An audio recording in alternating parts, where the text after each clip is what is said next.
Hello, welcome back to another episode of Orange Juice News and Notes from around the world of Insoles. I'm your host, Owen Kenoy. Happy post Memorial Day weekend. Thank you for all those who have served, and of course, all of those who have paid the ultimate sacrifice for our country, the United States of America. But we had a very fantastic weekend. Really, just some extra relaxation and catching up and that sort of thing. And with me, we have who I'll refer to as co-host, um producer, social media extraordinaire, all of the above for us, my sister Mallory. Welcome back. Happy to be back. And if you guys caught last week's episode, I was also on, and I feel like we're continuing some of the themes today, especially around figuring out what's right for you when it comes to health and wellness. And I think that's important as we get into summer now that we're post Memorial Day. And I think people start worrying about like their bikini bags and that kind of thing. But maybe we can help you sort of cut through some of the wellness trends online and figure out what might actually be worth it.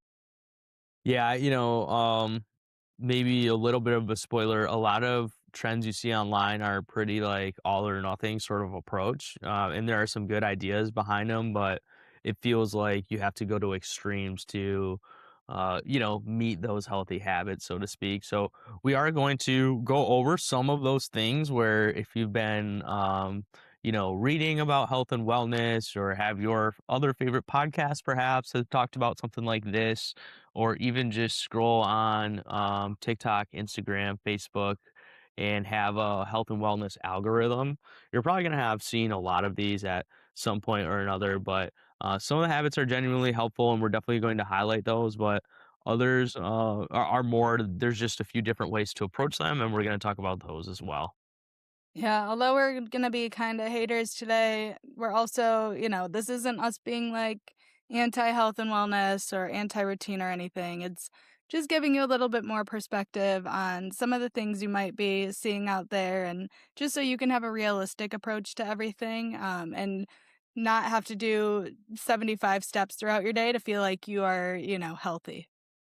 Yeah, and some of this is maybe more of like what we'll call aesthetic wellness culture. So like how does it appear? Like does it appear like fit, healthy, feeling good? Like what is that looking like? And it kind of leads right into the first one we have, which is like the 5 a.m. morning routines that I know everybody likes to talk about on social media, or like, hey, I got up so early and like crushed the day and did this and did that. And obviously, for some people that definitely works. But everyone kind of overreacts a lot of the times where it's like, hey, if you're not up at 5 a.m., really you're wasting your day, you're wasting your life. Successful people are awake early, they don't sleep. That sort of thing is kind of like the message behind it, or like, getting up early is better. When really, sleep is so paramount. I think we've possibly done a full podcast on sleep. If not, like we've definitely highlighted it so many times on how important it is for you. So, the reality is you might have, life events or whatever going on until 9, 10, 11 at night, or just like general responsibilities, or heaven forbid, you just want to relax for a few minutes on the couch. And if you're having to get up every day at 5 a.m., really you're going to be creating a sleep deficit for yourself. You're going to be slowly becoming more grouchy, more tired, more fatigued, kind of all of the above. So, what I will say is for some people, waking up at 5 a.m. is the optimal time, but there is kind of a way to tell what your body clock is. And that's what I really recommend personally. Mallory, I'm not sure what you have, but listen to your body clock. And for me, for example, I have an Aura ring, which is super convenient. Where it will track my sleep, and it'll let me know like, hey, here's about when to go to bed. You should reach the middle point of your sleep at about this time each day, based on your body clock, your heart rate, all of the above. And then you're kind of breaking out of your sleep, or your wake up time is at this time. So for me personally, just to share before I get Mallory's take on it, it's like my wind down time is like 9 o'clock, and then asleep by 10, for example, or maybe 10 to 10:30. and then the middle of my sleep is supposed to be like 2 to 2:30 p.m. or a.m. of course, sorry, 2 to 2:30 a.m. And then my wake up time's like 6:30 a.m. It just so happens I have two toddlers. If you've listened in the past, you know that, and they get up at 7 a.m. too. So it's kind of like I think I don't know for sure, Mal, but I think it's something like your body will build towards, especially if you have like real events that like impact that sleep time. But for me, I found it to be super useful just to follow that. Yeah, I mean, at the end of the day, like getting 8 hours of sleep or so is more of quality sleep as well, is more important than when exactly you're going to bed and getting up. And actually, with that, the most important thing is consistency. So if you are someone who maybe consistently goes to bed at like midnight, 1 a.m., and you get up at 8 or 9, if that's your sleep schedule, that's your sleep schedule. And as long as you're sticking to it, that's okay. And also an important kind of thing with that is this does include the weekends. So if you're a 5 a.m. riser Monday through Friday, but kind of throw it out the window on the weekends, that also isn't necessarily beneficial at that point because now you're disrupting your sleep schedule and you're catching up the rest of the week. So it's really consistency over exact timing. And I know we love the idea of like getting up with the sunrise and journaling and having our lemon water, maybe doing some yoga, but in reality, you can do that any time of the day. And if it is something that works for you, that's great. But it really goes down to what Owen's saying, where is it realistic for your lifestyle? I know because of my schedule, in retail now, like, I don't get off work till 7 some nights, and then I wanna go to a workout class, so I'm not really getting home till 9:30 10, and then I have to do a wind down. So my sleep schedule has personally changed now that I have new life events going on, and I think that's okay, and, it's that's, like, kind of another little thing is maybe you were a 5 a.m. riser at one point, but not anymore, and it's okay to kinda let it go and let that schedule change. Just give yourself time to adjust, don't just jump into a new routine all of a sudden either. 100%. The other one that is it almost goes along with like your 5 a.m. wake up routine that you see everyone incorporate into it is cold plunges. And again, it's like some people will swear by them, and there are definitely benefits like recovery, and then just like that jolt and alertness it gives you, and then just some of like the mental strengthening and being able to essentially like I don't know, Mal. The word that comes to mind is like meditate while you do it, or kind of more internalize your thoughts and your breathing, that sort of thing. But the cold plunge, it's like it's a religious thing where it's like, oh, you didn't do your cold plunge the last few days or whatever. It's like, well, maybe I'm like traveling. Like some people have the kit they like travel with and do all that, or do all the crazy things, and it's just not always practical. Where it's like, hey, like cold plunge is a great tool, I would say, to, like, use in recovery, but, like, for it to be a religious thing that, like, you must incorporate into your routine can honestly just become, like, slightly inconvenient.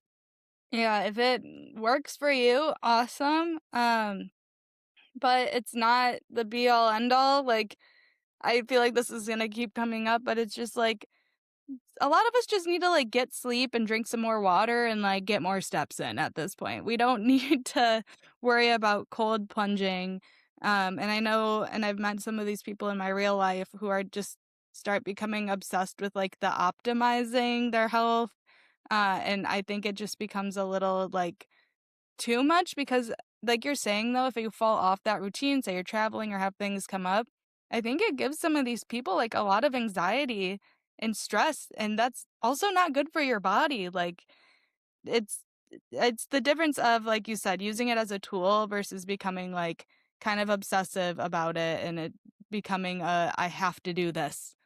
Um, so Yeah, and I'm glad you said that because, the reason why you're doing all this is to, feel your best and like improve and be at peak health and wellness. But if it becomes like more of a mandatory task opposed to something you're doing because it's helpful, now you're just negatively impacting really your health and wellness by doing that. So a better way to approach it is kind of asking yourself like, "Hey, is this going to serve me today, this week, in the coming months? Like what am I actually getting from this activity or that activity?"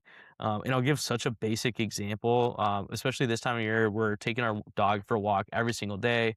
He needs to lose weight, is what the vet said. So we're like, okay, we actually like, we really need to take him, Mac. And like, it is mandatory to an extent, but some days, like, it's not going to fit in. And we don't need to sit there and sulk about it. But even to take it a step further, like we have like a 2 mile loop that we like to take him on. And, it takes about 40 minutes, especially when you have the kids in the stroller and like all that. But, some days we just don't have that 40 minutes. So, it's not helpful to just push back bedtime and have the kids get fussy in the stroller while we're trying to squeeze it in.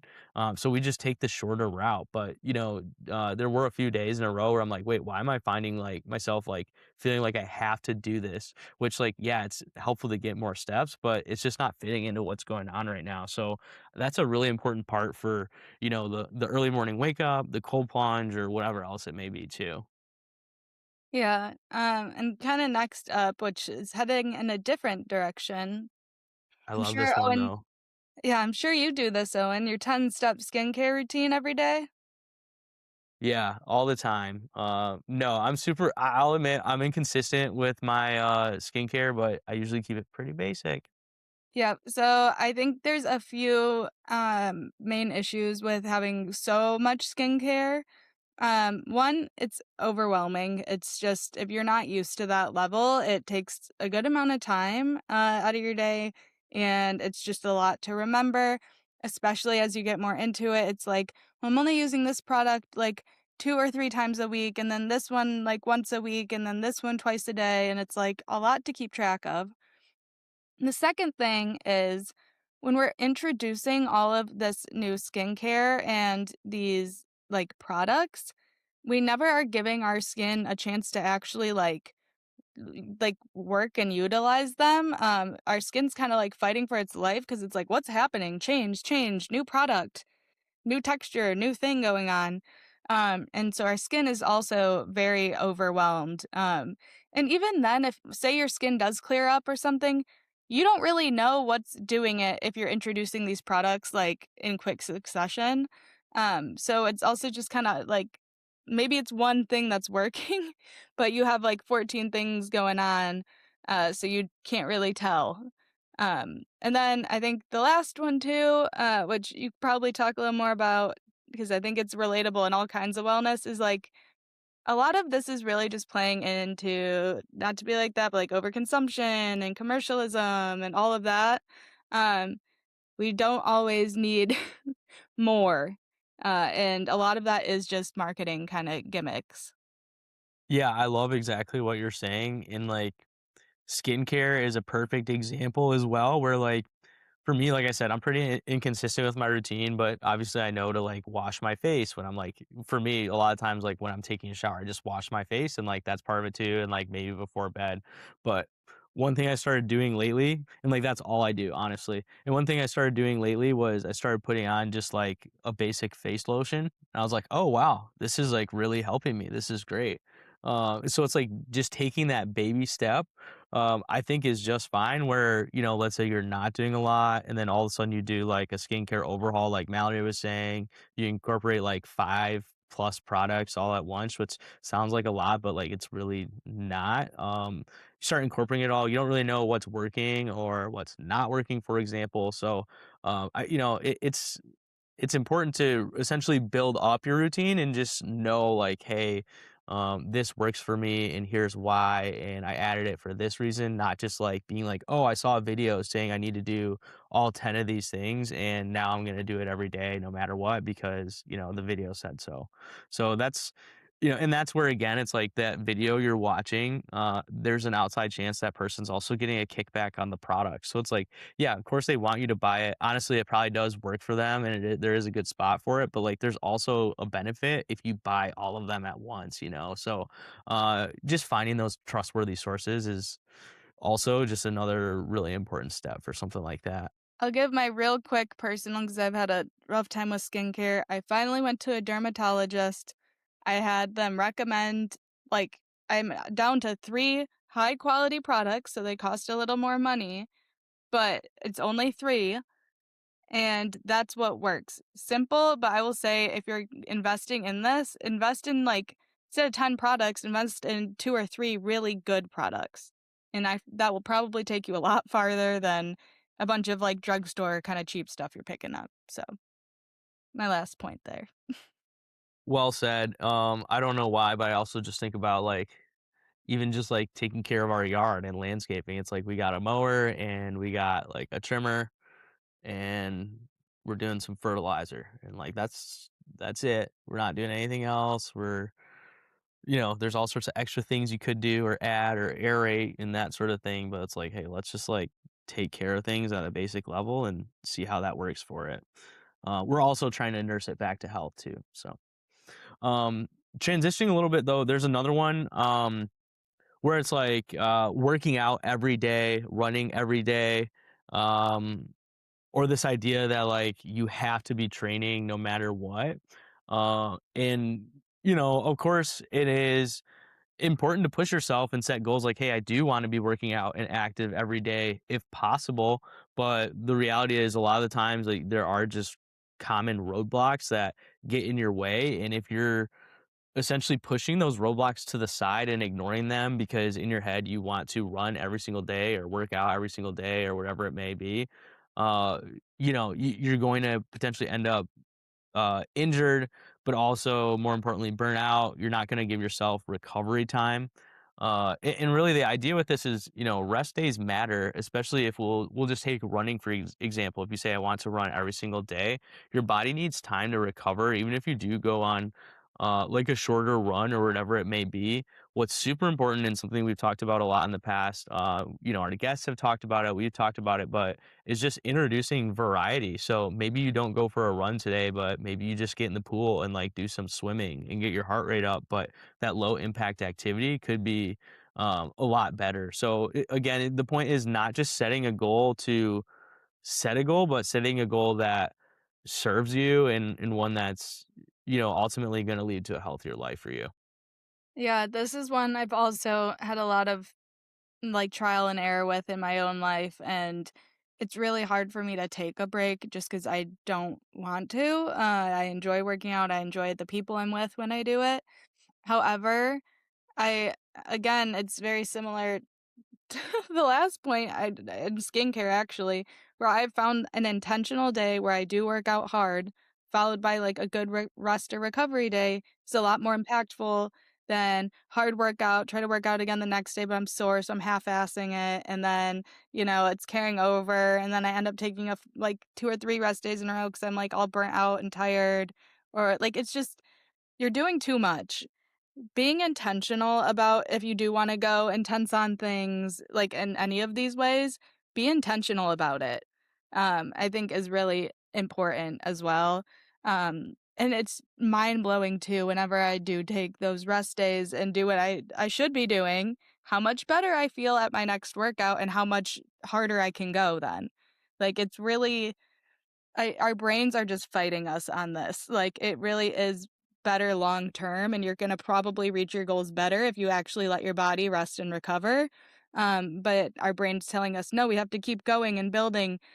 You're not gonna lose all your strength. You're not gonna lose all your endurance or your flexibility by taking a day off, by taking a week off, even if you have to take a month off for an injury or more.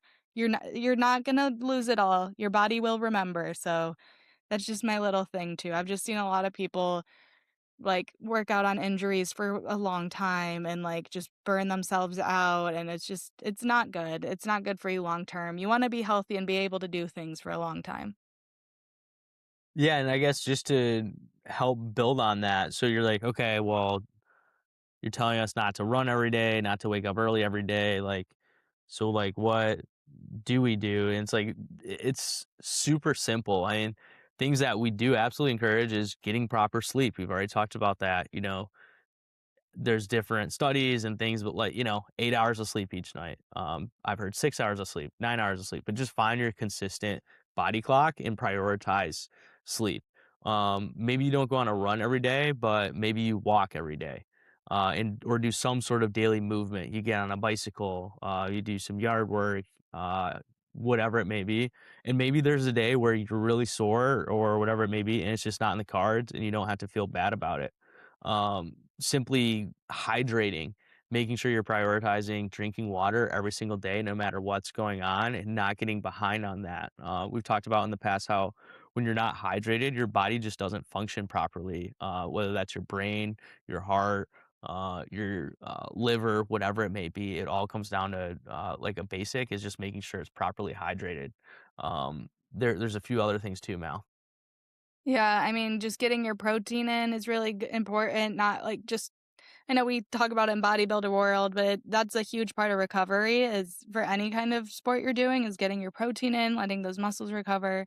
If you can stretching, it does not need to be crazy, but like even 5 minutes at the beginning or end of the day, just to make sure like you're feeling okay. Like if you do get some movement in, get the lactic acid moving out of there. So stretching is really helpful. Stress management, that's one we don't think about. That is like one of the biggest killers out there for any kind of health journey is just that reducing that daily stress however you can. And if it is reducing your wellness routine so you're not stressed out about like finishing it every day, that will actually probably help your health a lot more. And that can look like also just like calling a loved one. It can look like I mean, honestly, to me, it looks like taking care of yourself and doing these things, like taking a walk, having a glass of water, take a Hmm. minute to do some breath work. You know, I hate like to say touch grass, but touch grass. Get outside, like look at a squirrel, like touch a tree, do something. Get out into nature. That can really help just reconnect and realign with what's important to you. Um, and then obviously, which Owen I'm sure will agree on, supportive shoes and insoles. That's always a great habit. I just come back to our slogan a lot. It will help you feel better at the end of the day. You know, we're not dealing with as many of those aches and pains. We're staying in alignment so our chain doesn't get out of alignment. We don't get injuries.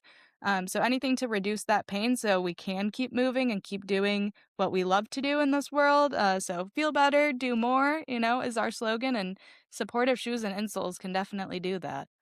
100%. I mean, don't wear high heels to do yard work. I mean, that's like the very least you could do. But, just think about what you're putting on your feet, what activities you have in store, and if maybe a little extra support in your shoes, maybe it's orange as well, would be helpful for you. So, to keep it simple, a healthy or balanced wellness routine doesn't always look glamorous or something that like is super exciting to share online necessarily. I know that's kind of like the thing or like but like sometimes it's just basic things like going for a walk, eating good meals, sleeping, drinking water, a lot of the things we just talked about. So just ask yourself, hey, am I doing these basic things and what am I doing for my fitness journey and is it serving me? But with that said, we appreciate you guys listening to our podcast, Orange Juice. And we'll be back with many more episodes on health and wellness. So thanks so much for listening, and we'll catch you next time.